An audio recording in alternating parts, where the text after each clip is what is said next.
जय श्री राधे कृष्णा। आप सभी का दिन शुभ हो और भगवान श्री कृष्ण की कृपा आप सभी पर सदा सर्वदा बनी रहे। भागवत कथा में आप सुन रहे हैं स्कंद 10। इससे पहले के अध्याय में आपने सुना था, राजा परीक्षित ने पूछा, भगवान आपने कहा था कि ग्वाल बालों ने भगवान की हुई 5वें वर्ष की लीला ब्रज में छठे वर्ष में जाकर कही।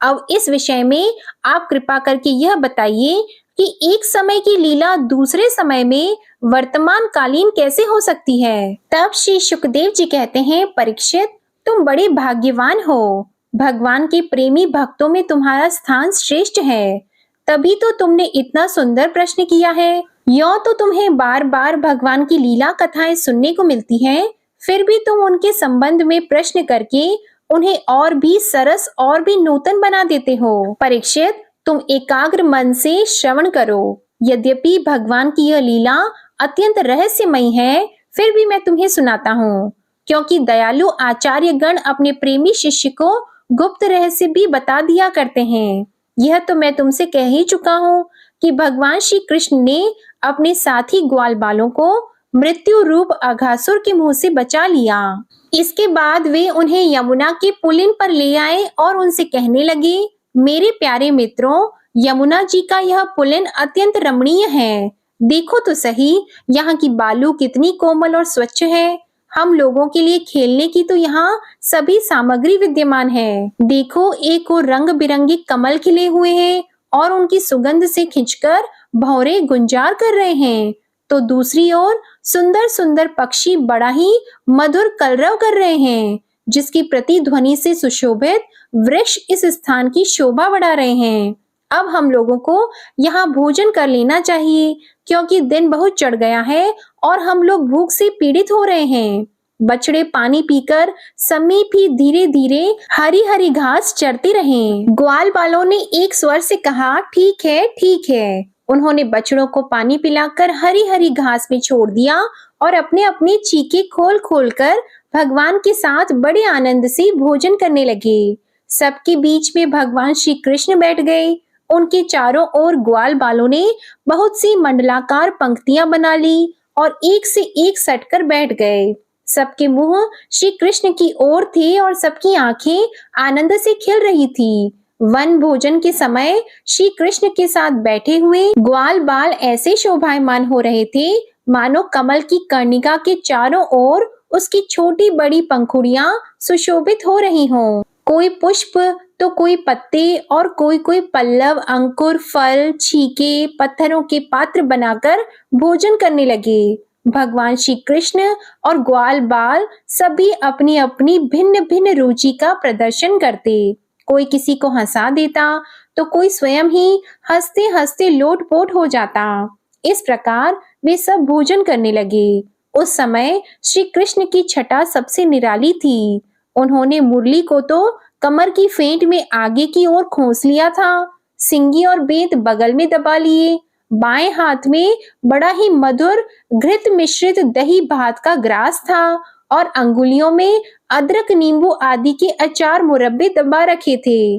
ग्वाल बाल उनके चारों ओर से घेर कर बैठे हुए थे और वे स्वयं सबके बीच में बैठकर अपनी विनोद भरी बातों से अपने साथी ग्वाल बालों को हंसाते जा रहे थे। जो समस्त यज्ञों के एकमात्र भोक्ता हैं, वे ही भगवान ग्वाल बालों के साथ बैठकर इस प्रकार बाल लीला करते हुए भोजन कर रहे थे और स्वर्ग के देवता आश्चर्यचकित होकर यह अद्भुत लीला देख रहे थे।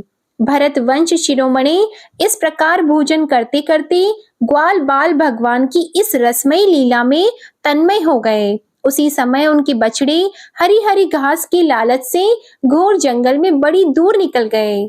जब ग्वाल बालों का ध्यान उस ओर गया, तब तो वे भयभीत हो गए। उस समय अपने भक्तों के भय को भगा देने वाले भगवान श्री कृष्ण ने कहा, मेरे प्यारे मित्रों, तुम लोग भोजन करना बंद मत करो, मैं अभी बछड़ों को लिए आता हूँ। ग्वाल बालों से इस प्रकार कहकर भगवान श्री कृष्ण हाथ में दही भात का कौर लिए ही पहाड़ों, गुफाओं, कुंजों एवं अन्य अन्य भयंकर स्थानों में अपने तथा साथियों के बछड़ों को ढूंढने चल दिए। हे परीक्षित, ब्रह्मा जी पहले से ही आकाश में उपस्थित थे। प्रभु के प्रभाव से अघासुर का मोक्ष देखकर उन्हें बड़ा आश्चर्य हुआ। उन्होंने सोचा कि लीला से मनुष्य बालक बने हुए भगवान श्री कृष्ण की कोई और मनोहर महिमामय लीला देखनी चाहिए। ऐसा सोचकर उन्होंने पहले तो बछड़ों को और भगवान श्री कृष्ण के चले जाने पर ग्वाल बालों को भी अन्यत्र ले जाकर रख दिया और स्वयं अंतर्ध्यान हो गए। अंततः वे जड़ कमल की ही तो संतान हैं। भगवान श्री कृष्ण बछड़े न मिलने पर यमुना जी के पुलिन पर लौट आए, परंतु यहाँ क्या देखते हैं कि ग्वाल बाल भी नहीं है। तब उन्होंने वन में घूम घूम कर चारों ओर उन्हें ढूंढा, परंतु जब ग्वाल बाल और बछड़े उन्हें कहीं न मिले, तब वे तुरंत जान गए कि यह सब ब्रह्मा जी की करतूत है। वे तो सारे विश्व के एकमात्र ज्ञाता हैं। अब भगवान श्री कृष्ण ने बछड़ों और ग्वाल बालों की माताओं को तथा ब्रह्मा जी को भी आनंदित करने के लिए अपने आप को ही बछड़ों और ग्वाल बालों दोनों के रूप में बना लिया, क्योंकि वे ही तो संपूर्ण विश्व के कर्ता सर्वशक्तिमान ईश्वर है। हे परीक्षित, वे बालक और बछड़े संख्या में जितने थे, जितने छोटे छोटे उनके शरीर थे, उनके हाथ पैर जैसे जैसे थे, उनके पास जितनी और जैसी छड़ियां, बांसुरी, पत्ते और छीके थे, जैसे और जितने वस्त्र आभूषण थे, उनके शील, स्वभाव, रूप और अवस्थाएं जैसी थीं, जिस प्रकार वे खाते पीते और चलते थे, ठीक वैसे ही और उतने ही रूपों में सर्वस्वरूप भगवान श्री कृष्ण प्रकट हो गए। उस समय यह संपूर्ण जगत विष्णु रूप है। यह वेदवाणी मानो मूर्तिमती होकर प्रकट हो गई। सर्वात्मा भगवान स्वयं ही बछड़े बन गए और स्वयं ही ग्वाल बाल अपने आत्मस्वरूप बछड़ों को अपने आत्मस्वरूप ग्वाल बालों के द्वारा घेरकर अपने ही साथ अनेकों प्रकार के खेल खेलते हुए उन्होंने ब्रज में प्रवेश किया। परीक्षित, जिस ग्वाल बाल के जो बछड़े थे, उन्हें उसी ग्वाल बाल के रूप से अलग अलग ले जाकर उसकी बाखल में घुसा दिया और विभिन्न बालकों के रूप में उनके भिन्न भिन्न घरों में चले गए। ग्वाल बालों की माताएं बांसुरी की तान सुनते ही जल्दी से दौड़ आईं। ग्वाल बाल बने हुए पर ब्रह्मा श्री कृष्ण को अपने बच्चे समझकर हाथों से उठाकर उन्होंने जोर से हृदय से लगा लिया। परीक्षित, इसी प्रकार प्रतिदिन संध्या समय भगवान श्री कृष्ण उन ग्वाल बालों के रूप में वन से लौट आते और अपनी बाल सुलभ लीलाओं से माताओं को आनंदित करते। वे माताएं उन्हें उबटन लगाती, नहलाती, चंदन का लेप करती और अच्छे अच्छे वस्त्रों तथा गहनों से सजाती। दोनों भौहों के बीच में काजल लगाती तथा भोजन कराती और तरह तरह से बड़े लाड प्यार से उनका लालन पालन करती। ग्वालिनों के समान गौएं भी जब जंगलों से चरकर जल्दी जल्दी लौटती और उनकी हुंकार सुनकर उनके प्यारे बछड़े दौड़कर उनके पास आ जाते, तब वे बार बार उन्हें अपनी जीभ से चाटती और अपना दूध पिलाती। इन गायों और ग्वालिनों का मातृभाव पहले जैसे ही ऐश्वर्य ज्ञान रहित और विशुद्ध था। हाँ, अपने असली पुत्रों की अपेक्षा इस समय उनका स्नेह अवश्य अधिक था। इसी समय भगवान भी उनके अनेक पुत्रों के समान ही पुत्र भाव दिखा रहे थे, परंतु भगवान में उन बालकों के जैसा मोह का भाव नहीं था कि मैं इनका पुत्र हूँ। अपने अपने बालकों के प्रति ब्रजवासियों की स्नेहलता दिन प्रतिदिन 1 वर्ष तक धीरे धीरे बढ़ती ही गई। यहाँ तक कि पहले श्री कृष्ण में उनके जैसा असीम और अपूर्व प्रेम था, वैसा ही अपने इन बालकों के प्रति भी हो गया।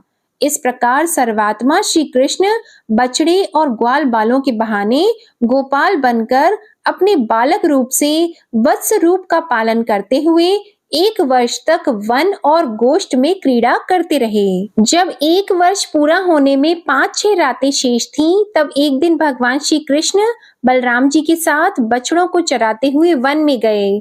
उस समय गौएं गोवर्धन की चोटी पर घास चर रही थी। वहां से उन्होंने ब्रज के पास ही घास चरते हुए बहुत दूर अपने बछड़ों को देखा। बछड़ों को देखते ही गौओं का वात्सल्य स्नेह उमड़ आया। वे अपने आप की सुध बुध खो बैठी और ग्वालों के रोकने की कुछ भी परवाह न कर जिस मार्ग से वे न जा सकते थे, उस मार्ग से हुंकार करती हुई बड़े वेग से दौड़ पड़ी। गोपों ने उन्हें रोकने का बहुत ही प्रयत्न किया, परंतु उनका सारा प्रयत्न व्यर्थ रहा। उन्हें अपनी विफलता पर कुछ लज्जा और गायों पर बड़ा क्रोध आया। जब वे बहुत कष्ट उठाकर उस कठिन मार्ग से उस स्थान पर पहुंचे, तब उन्होंने बछड़ों के साथ अपने बालकों को भी देखा। अपने बच्चों को देखते ही उनका हृदय प्रेम रस से सरोबार हो गया। बालकों के प्रति अनुराग की बाढ़ आ गई। उनका क्रोध न जाने कहाँ हवा हो गया।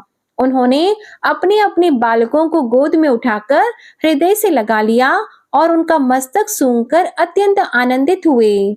बूढ़े गोपों को अपने बालकों के आलिंगन से परम आनंद प्राप्त हुआ। वे निहाल हो गए। बड़े कष्ट से उन्हें छोड़कर धीरे धीरे वहां से गए। जाने के बाद भी बालकों के और उनके आलिंगन के स्मरण से उनके नेत्रों से प्रेम के आंसू बहते रहे। बलराम जी ने देखा कि ब्रजवासी गोप और गौएं और ग्वालिनों की उन संतानों पर भी, जिन्होंने अपनी माँ का दूध पीना छोड़ दिया है, क्षण प्रतिक्षण प्रेम संपत्ति और उसके अनुरूप उत्कंठा बढ़ती ही जा रही है। तब वे विचार में पड़ गए, क्योंकि उन्हें इसका कारण मालूम नहीं था। यह कैसी विचित्र बात है।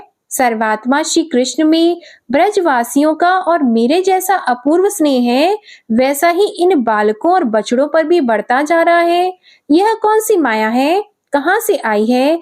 यह किस देवता की है? मनुष्य की है अथवा असुरों की? परंतु क्या ऐसा भी संभव है? नहीं नहीं, यह तो मेरे प्रभु की ही माया है, और किसी भी माया में ऐसी सामर्थ्य नहीं जो मुझे भी मोहित कर ले। बलराम जी ने ऐसा विचार करके ज्ञान दृष्टि से देखा तो उन्हें ऐसा मालूम हुआ कि इन सब बछड़ों और ग्वाल बालों के रूप में केवल श्री कृष्ण ही श्री कृष्ण हैं। तब उन्होंने श्री कृष्ण से कहा, भगवान, ये ग्वाल बाल और बछड़े न देवता हैं और न तो कोई ऋषि ही। इन भिन्न भिन्न रूपों का आश्रय लेने पर भी आप अकेले ही इन रूपों में प्रकाशित हो रहे हैं। कृपया स्पष्ट करके थोड़े में ही यह बता दीजिए कि आप इस प्रकार बछड़े, बालक, सिंगी, रस्सी आदि के रूप में अलग अलग क्यों प्रकाशित हो रहे हैं। तब भगवान ने ब्रह्मा की सारी करतूत सुनाई और बलराम जी ने सब बातें जान ली। परीक्षित, तब तक ब्रह्मा जी ब्रह्मलोक से ब्रज में लौट आए। उनके कालमान से अब तक केवल एक त्रुटि समय व्यतीत हुआ था। उन्होंने देखा कि भगवान श्री कृष्ण ग्वाल बाल और बछड़ों के साथ 1 साल से पहले की भांति ही क्रीड़ा कर रहे हैं। वे सोचने लगे, गोकुल में जितने भी ग्वाल बाल और बछड़े थे, वे तो मेरी महामाई शैया पर सो रहे हैं। उनको तो मैंने अपनी माया से अचेत कर दिया था। वे तब से अब तक सचेत नहीं हुए। तब मेरी माया से मोहित ग्वाल बाल और बछड़ों के अतिरिक्त ये उतने ही दूसरे बालक और बछड़े कहाँ से आ गए, जो 1 साल से भगवान के साथ खेल रहे हैं। ब्रह्मा जी ने दोनों स्थानों पर दोनों को देखा और बहुत देर तक ध्यान करके अपनी ज्ञान दृष्टि से उनका रहस्य खोलना चाहा। परंतु इन दोनों में कौन से पहले के ग्वाल बाल हैं और कौन से पीछे बना लिए गए हैं, इनमें से कौन सच्चे हैं और कौन बनावटी, ये बात वे किसी प्रकार न समझ सके। भगवान श्री कृष्ण की माया में भी तो सभी मुग्ध हो रहे हैं, परंतु कोई भी माया मोह भगवान का स्पर्श नहीं कर सकता। ब्रह्मा जी उन्हीं भगवान श्री कृष्ण को अपनी माया से मोहित करने चले थे, किंतु उनको मोहित करना तो दूर रहा, वे अजन्मा होने पर भी अपनी ही माया से अपने आप मोहित हो गए। ब्रह्मा जी विचार कर ही रहे थे कि उनके देखते देखते उसी क्षण सभी ग्वाल बाल और बछड़े श्री कृष्ण के रूप में दिखाई पड़ने लगे। सब के सब सजल जलधर के समान श्याम वर्ण, पीतांबरधारी, शंख चक्र गदा और पद्मा से युक्त चतुर्भुज, सबके सिर पर मुकुट और कानों में कुंडल और कंठों में मनोहर हार तथा वनमालाएं शोभायमान हो रही थीं। उनके वक्ष स्थल पर सुवर्ण की सुनहली रेखा, बाहुओं में बाजूबंद, कलाइयों में शंख आकार रत्नों से जड़े कंगन, कमर में करधनी तथा अंगुलियों में अंगूठियां जगमगा रही थीं। वे नख से शिख तक समस्त अंगों में कोमल और नूतन तुलसी की मालाएं, जो उन्हें बड़े भाग्यशाली भक्तों ने पहनाई थी, धारण किए हुए थे। उनकी मुस्कान चांदनी के समान उज्जवल थी और रत्नारे नेत्रों की कटाक्ष पूर्ण चितवन बड़ी ही मधुर थी। ऐसा जान पड़ता था मानो वे इन दोनों के द्वारा सत्व गुण और रजोगुण को स्वीकार करके भक्त जनों के हृदय में शुद्ध लालसाएं जगाकर उनको पूर्ण कर रहे हैं। ब्रह्मा जी ने यह भी देखा कि उन्हीं के जैसे दूसरे ब्रह्मा से लेकर तृण तक सभी चराचर जीव मूर्तिमान होकर नाचते गाते अनेक प्रकार की पूजा सामग्री से अलग अलग भगवान के उन सब रूपों की उपासना कर रहे हैं। इस प्रकार ब्रह्मा जी ने एक साथ ही देखा कि वे सब के सब उन पर ब्रह्मा परमात्मा श्री कृष्ण के ही स्वरूप हैं, जिनके प्रकाश से यह सारा जगत प्रकाशित हो रहा है। यह अत्यंत आश्चर्यमय दृश्य देखकर ब्रह्मा जी तो चकित रह गए। उनकी 11 इंद्रियां क्षुब्ध एवं स्तब्ध रह गईं। वे भगवान के तेज से निस्तेज होकर मौन हो गए। उस समय वे ऐसे स्तब्ध होकर खड़े रह गए मानो ब्रज के अधिष्ठात्र देवता के पास एक पुतली खड़ी हो। परीक्षित, भगवान का स्वरूप तर्क से परे है, उसकी महिमा असाधारण है। यद्यपि ब्रह्मा जी समस्त विद्याओं के अधिपति हैं, तथापि भगवान के दिव्य स्वरूप को वे तनिक भी न समझ सके कि यह क्या है। यहाँ तक कि वे भगवान के उन महिमामय रूपों को देखने में भी असमर्थ हो गए। उनकी आंखें मूंद गईं। भगवान श्री कृष्ण ने ब्रह्मा के इस मोह और असमर्थता को जानकर बिना किसी प्रयास के तुरंत ही अपनी माया का पर्दा हटा दिया। इससे ब्रह्मा जी को ब्रह्म ज्ञान हुआ। वे मानो मरकर फिर जी उठे। सचेत होकर उन्होंने ज्यों त्यों करके बड़े कष्ट से अपने नेत्र खोले। तब कहीं उन्हें अपना शरीर और यह जगत दिखाई पड़ा। फिर ब्रह्मा जी जब चारों ओर देखने लगे, तब पहले दिशाएं और उसके बाद तुरंत ही उनके सामने वृंदावन दिखाई पड़ा। वृंदावन सबके लिए एक सा प्यारा है। जिधर देखिए उधर ही जीवों को जीवन देने वाले फल और फूलों से लदे हुए हरे हरे पत्तों से लहलहाते हुए वृक्ष शोभा पा रहे हैं। भगवान श्री कृष्ण की लीला भूमि होने के कारण वृंदावन धाम में क्रोध, तृष्णा आदि दोष प्रवेश नहीं कर सकते और वहां स्वभाव से ही परस्पर दुस्त्यज वैर रखने वाले मनुष्य और पशु पक्षी भी प्रेमी मित्रों के समान हिल मिलकर एक साथ रहते हैं। ब्रह्मा जी ने वृंदावन का दर्शन करने के बाद देखा कि अद्वितीय पर ब्रह्मा गोप वंश के बालक का सा नाट्य कर रहा है। एक होने पर भी उसके सखा है, अनंत होने पर भी वह इधर उधर घूम रहा है और उसका ज्ञान अगाध होने पर भी वह अपने ग्वाल बाल और बछड़ों को ढूंढ रहा है। ब्रह्मा जी ने देखा कि जैसे भगवान श्री कृष्ण पहले अपने हाथ में दही भात का कौर लिए उन्हें ढूंढ रहे थे, वैसे ही अब भी अकेले ही उनकी खोज में लगे हैं। भगवान को देखते ही ब्रह्मा जी अपने वाहन हंस पर से कूद पड़े और सोने के समान चमकते हुए अपने शरीर से पृथ्वी पर दंड की भांति गिर पड़े। उन्होंने अपने चारों मुकुटों के अग्रभाग से भगवान के चरण कमलों का स्पर्श करके नमस्कार किया और आनंद के आंसुओं की धारा से उन्हें नहला दिया। वे भगवान श्री कृष्ण की पहले की देखी हुई महिमा का बार बार स्मरण करते, उनके चरणों पर गिरते और उठ उठकर फिर गिर पड़ते। इसी प्रकार बहुत देर तक वे भगवान के चरणों में ही पड़े रहे। फिर धीरे धीरे उठे और अपने नेत्रों के आंसू पोंछे। प्रेम और मुक्ति के एकमात्र उद्गम भगवान को देखकर उनका सिर झुक गया। वे कांपने लगे और अंजलि बांधकर बड़ी नम्रता और एकाग्रता के साथ गदगद वाणी से वे भगवान की स्तुति करने लगे। जय श्री कृष्णा। आज की कथा यही समाप्त होती है। इसके आगे का वृतांत आप अगले अध्याय में सुनिएगा। आपको आज की कथा पसंद आई तो वीडियो को लाइक करिएगा, शेयर करिएगा और कमेंट में भगवान श्री कृष्ण की जय लिखिएगा और चैनल को भी सब्सक्राइब करिएगा। धन्यवाद।